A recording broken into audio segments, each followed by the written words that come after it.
자, 박근혜 대통령으로 좀 넘어가 봐야 될 것 같은데요. 네. 유영하 변호사가 이상한 일을 하고 있어요. 변호사 모집 광고를 냈죠. 아, 예, 그랬죠. 예. 변호사단 내부에서도 지금 손발이 안 맞나느니 아니면 이런저런 얘기가 나오고 있는데, 특히 손봉규 변호사가 접견을 신청했다는 것도 자기한테 알리지 않았다라고 되게 불쾌감을 표하는 말도 했다고 해요. 유영하 변호사가 접견 신청한 거를 손봉규 변호사가 공동 변호인이잖아요. 예, 몰랐다. 자기가 손봉규가. 몰랐다. 네. 손봉규 변호사는 검찰 조사받으러 갈 때, 네. 검찰 조사에 성실히 임하겠다. 라고 하는 얘기도 나중에 언론에 나온 거 보면 그렇게 메시지가 나갈 줄 몰랐다. 네. 그때도 그랬단 말이에요. 근데 그 전에 삼성동에서 무슨 얘기가 나왔었냐면 내일 검찰 조사 앞두고 입장 발표가 있겠다 이랬단 말이에요. 네. 근데 입장 발표 없이 들어가면서 29자의 간단한 네. 검찰 조사에 충실히 임하겠다. 그럼 나중에 손봉규 변호사가 뭐라 그런 거 아니에요, 그거 갖고? 그렇죠. 그때도 손발이 안 맞았던 건데. 네, 계속 손발이 안 맞고 있는 것 같고, 근데 지금 박근혜 전 대통령은 어쨌거나 유영하 변호사를 굉장히 좀 신뢰를 하고 있는 듯이 접견도 계속 유영하 변호사가 하고, 그리고 또 유영하 변호사 최근에 자기 법률사무소에 3년 미만 변호사를 채용을 한다고 그렇게 공고를 냈다고 하네요. 그래서 이게 뭐랄까 하여튼 집사 변호사라는 말이 있다고 하는데, 예. 이것도 이 사실이 알려지면서 좀 단어가 떠올랐던 단어인데, 그러니까 일종의 박근혜 전 대통령이 구치소에 있지 않습니까? 예. 그러니까 이분이 면회를 할 수가 있잖아요. 9시부터 6시까지 면회를 하면은 그 방에서 나올 수가 있는 건데, 그렇게 이제 면회를 하면서 숨 쉴 수 있는 공간을 주고 잔심부름을 하기 위한 그런 변호사를 채용하는 거 아니냐. 예. 이런 보도들이 나오고 그러더라고요. 이게, 지금 유영하 변호사만 면회를 하고 있잖아요. 네, 그렇죠. 손범규 변호사도 지금 면회를 안 하고 있잖아요. 안 하는지 못 하는지. 그렇죠. 예. 근데 제가 취재하고 제가 들은 정보에 따르면, 지금까지는, 별로 고통스럽지 않다. 그리고 잘 지내고 있다. 이렇게 얘기가 나오고 있단 말이에요. 네. 그리고 교도소에서의 정식 호칭은 대통령님이라고 하기로 했다고 하고, 네. 그리고 박근혜 전담반에서 7명 내지 8명 여자 교도관을 배치했다고 하고, 네. 이건 언론에 안 나온 겁니다.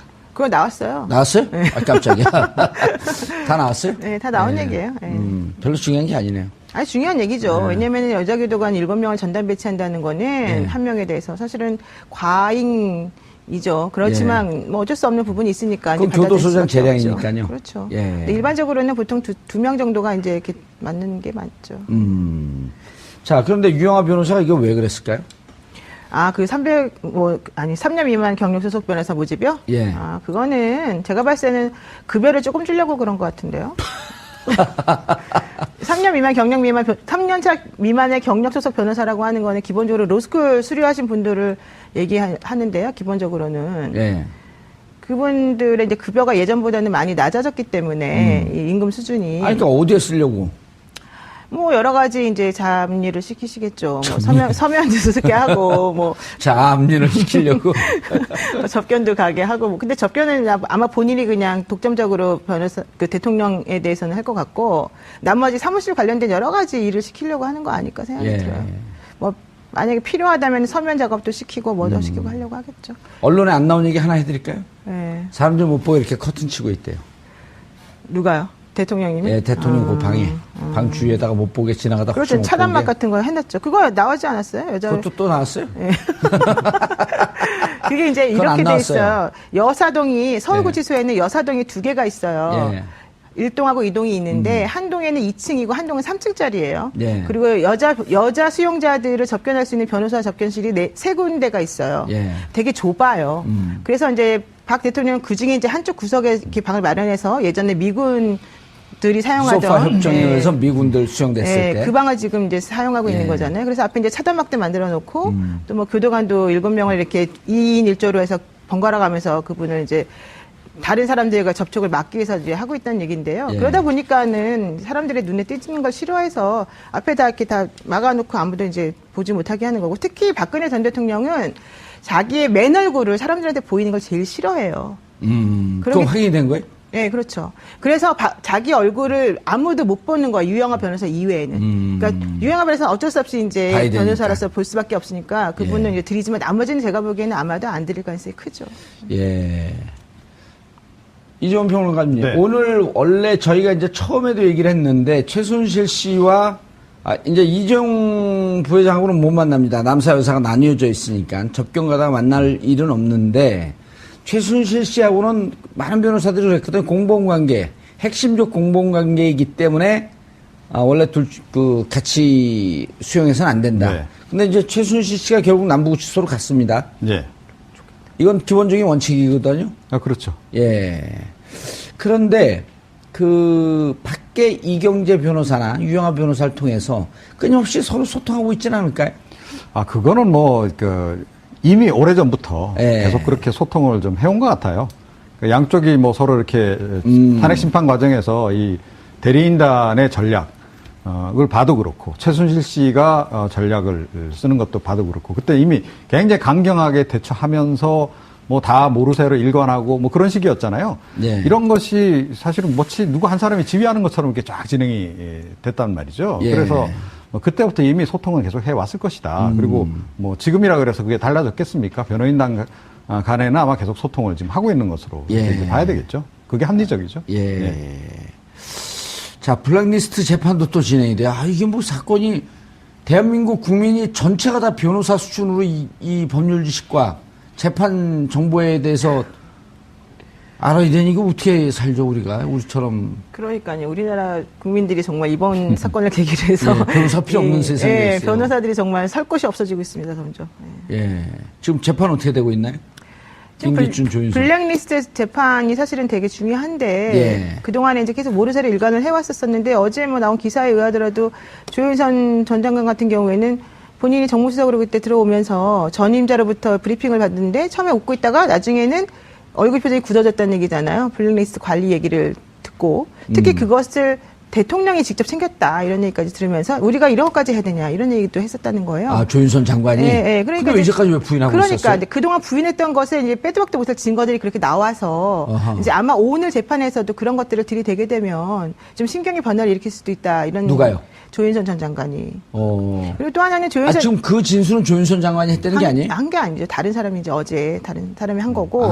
조윤선 네, 장관이 듣고 네. 있으면서 전임 장관으로부터 전임자로부터 인수인계 받으면서 그 얘기를 듣고 얼굴이 굳어졌다. 얼굴이 처음에는 굳어졌다. 웃으면서 즐거운 마음으로 듣다가 이제 이렇게까지 해야 되느냐 이런 얘기를 했다는 그때 거고. 정무수석 인수인계 때 얘기를 하시는 거죠?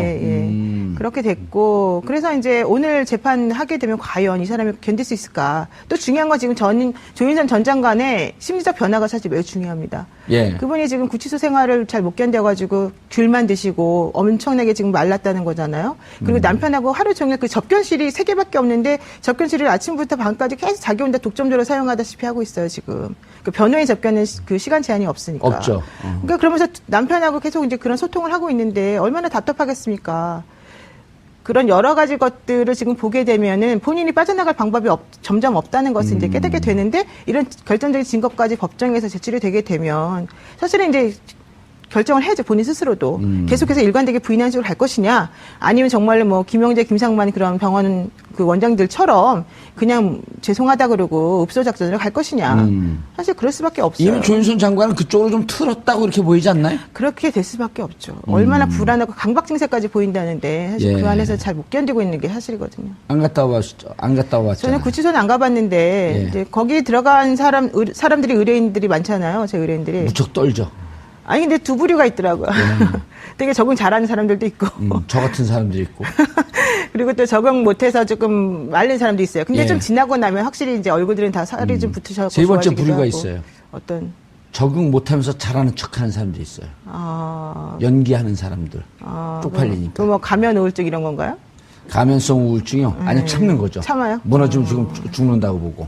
근데 이제 조윤선 장관 같은 경우는 정말 무너진 제가 거죠. 보기엔 무너지고 있어서 예. 좀 걱정스러운 부분이 사실 있어요. 기자들 통해서 이종훈 평론가님 네. 기자들 통해서 듣는 얘기는 정신 상태가 심각하게 무너졌다 이렇게 보도가 나오거나 혹은 정보가 이렇게 들어오고 있거든요. 아니, 그러니까 조윤선 전 장관은 지난번에 그 청문회 할 때 우리가 확인했잖아요. 예. 계속 이렇게 몰아세우면 예. 실토를 한다는 거죠. 예, 그래서 참 행복하게 말씀을 하시죠. 소위 말하는 이른바 그 멘탈이 예. 그렇게까지 강한 인물이 캐릭터가 못 된다. 그래서 그런데도 지금 갇혀 있죠. 게다가 이분이 또 얼마나 외모에 신경을 많이 쓰시는 분입니까? 이 피부 관리 굉장히 신경을 많이 쓰시거든요. 조금 위험합니다. 박근혜 전 대통령 못지않게 예. 굉장히 그런 쪽에 신경을 많이 쓰는 걸로 알려져 있는 분인데 예. 그런 것도 못하지. 그러니까 여성으로서 그런 스트레스가 엄청날 거예요 아마. 예. 그런 것 때문에 아마 더욱더 지금 굉장히 좀 심리 상태가 불안정할 거다. 노영희 변호사님, 네. 마지막 결정적 질문. 하지 마세요. 아니요, 법률 질문. 아, 예, 왜냐하면 알겠습니다. 예. 조윤선 두 부류가 지금 남아 있는 거예요. 김기춘 끝까지 모른다. 조윤선 장관 사실은 했습니다.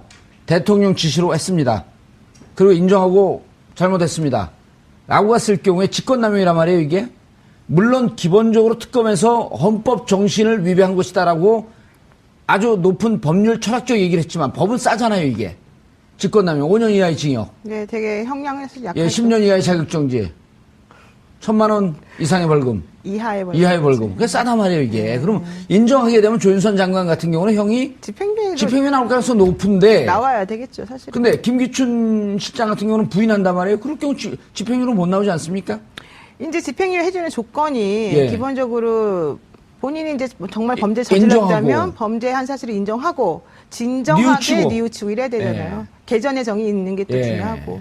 그런데 만약에 조윤선 전 장관 같은 경우에 죄송하다. 내가 나중에 알았는데 박근혜 전 대통령을 좀 보호해야 된다는 생각 때문에 그런 식으로 잘못된 말을 하게 되었다라는 식으로 지금 얘기가 나오게 되면 또 그럴 수 있죠. 근데 지금 국회에서의 그 증언 및 뭐 그 감청에 관한 법률인가 그거의 예. 위반이잖아요. 지금 예. 그분들이 다 위증했다는 아직 혐의로. 고발했는지 안 했는지, 그것도 네, 고발했네요. 고발했잖아요. 고소를 네, 예, 그래서 그- 그게 1년에서 10년 사이에 그 징역형을 선고하게끔 되어 있는 범죄거든요. 예. 근데 사실 이제 그걸 따지면 같이 한 사람에 대해서 여러 가지 범죄 혐의가 들어가 있는 거기 때문에 반드시 5년 이하만 들어가는 건 아니니까 세질 수는 있어요. 예. 그렇지만 그럼에도 하지만- 불구하고 집행유예는 가능하죠. 아니요, 김기춘. 김기춘 전 인정을 안할 김기춘 전 실장 같은 경우에 또 끝까지 인정 안 할지는 사실 잘 몰라요. 그분도 사실은 대통령이 시켰다라는 식의 말을 조금 했어요. 했죠. 예, 그래서 이분이 재판이 사실 지금 시작한 지가 오늘인가가 지금 첫 번째 날 아니겠습니까? 그러니까 앞으로 어떻게 전개될지는 모르고 또 그렇게 전제로 끝까지 부인했을 경우에. 끝까지 부인한다 그러면 사실 집행유예 해주기는 어려울 수도 있죠. 그랬으면 좋겠습니다.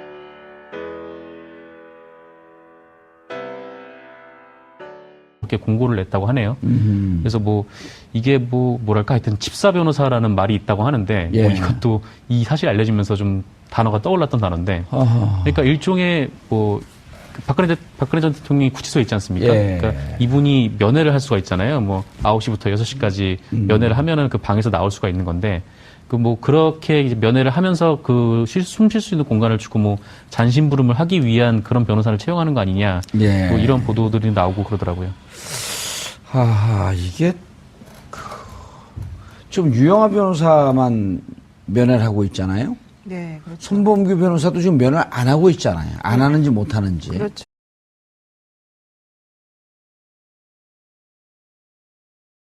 자, 박근혜 대통령으로 좀 넘어가 봐야 될 것 같은데요. 네. 유영하 변호사가 이상한 일을 하고 있어요. 변호사 모집 광고를 냈죠. 예, 그랬죠. 예. 그 뭐 변호사단 내부에서도 지금 뭐 손발이 안 맞나니 아니면 뭐 이런저런 얘기가 나오고 있는데 뭐 특히 뭐 손범규 변호사가 뭐 접견을 신청했다는 것도 자기한테 알리지 않았다라고 되게 뭐 불쾌감을 표하는 말도 했다고 해요.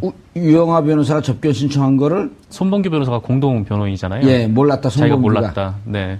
손범규 변호사는 검찰 조사받으러 갈 때 네. 검찰 조사에 이죠. 그렇지만 뭐 어쩔 수 없는 부분이 있으니까 그건 이제 받아들일 교도소장 수밖에 없죠. 재량이니까요. 그렇죠. 예. 근데 일반적으로는 보통 두 명 정도가 이제 이렇게 맞는 게 맞죠. 자, 그런데 유영하 변호사가 이거 왜 그랬을까요?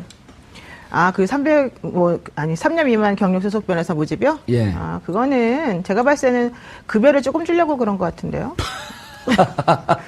3년 미만 3년차 미만의 경력 소속 변호사라고 하는 거는 기본적으로 로스쿨 수료하신 분들을 얘기하는데요. 기본적으로는. 예. 그분들의 이제 급여가 예전보다는 많이 낮아졌기 때문에 이 임금 수준이 그러니까 어디에 쓰려고? 뭐 여러 가지 이제 잡일을 시키시겠죠. 뭐 서면 주소. 예. 근데 제가 취재하고 제가 들은 정보에 따르면 지금까지는 별로 고통스럽지 않다. 그리고 잘 지내고 있다. 이렇게 얘기가 나오고 있단 말이에요. 네. 그리고 교도소에서의 정식 호칭은 대통령님이라고 하기로 했다고 하고, 네. 그리고 박근혜 전담반에서 7명 내지 8명 여자 교도관을 배치했다고 하고 네. 이건 언론에 안 나온 겁니다. 그거 나왔어요. 나왔어요? 아, 깜짝이야. 다 나왔어요? 네, 다 나온 얘기예요. 네. 별로 중요한 게 아니네요. 아주 중요한 얘기죠. 왜냐면 여자 교도관 7명을 전담 배치한다는 거는 네. 한 명에 대해서 사실은 과잉 충실히 임하겠다. 라고 하는 얘기도 나중에 언론에 나온 거 보면 그렇게 메시지가 나갈 줄 몰랐다. 네. 그때도 그랬단 말이에요. 근데 그 전에 삼성도에서 무슨 얘기가 나왔었냐면 내일 검찰 조사 앞두고 입장 발표가 있겠다 이랬단 말이에요. 네. 근데 입장 발표 없이 들어가면서 29자의 간단한 네. 검찰 조사에 충실히 임하겠다. 그럼 나중에 손범규 변호사가 뭐라 그런 거 아니에요, 그거 갖고? 뭐 그렇죠. 그때도 손발이 안 맞았던 건데. 네, 뭐 계속 손발이 안 받고 있는 것 같고, 근데 뭐 지금 박근혜 전 대통령은 어쨌거나 유영하 변호사를 굉장히 좀 신뢰를 하고 있는 듯이 뭐 접견도 계속 유영하 변호사가 하고, 그리고 또 유영하 변호사 최근에 뭐 자기 법률사무소에 뭐 3년 미만 변호사를 채용을 한다고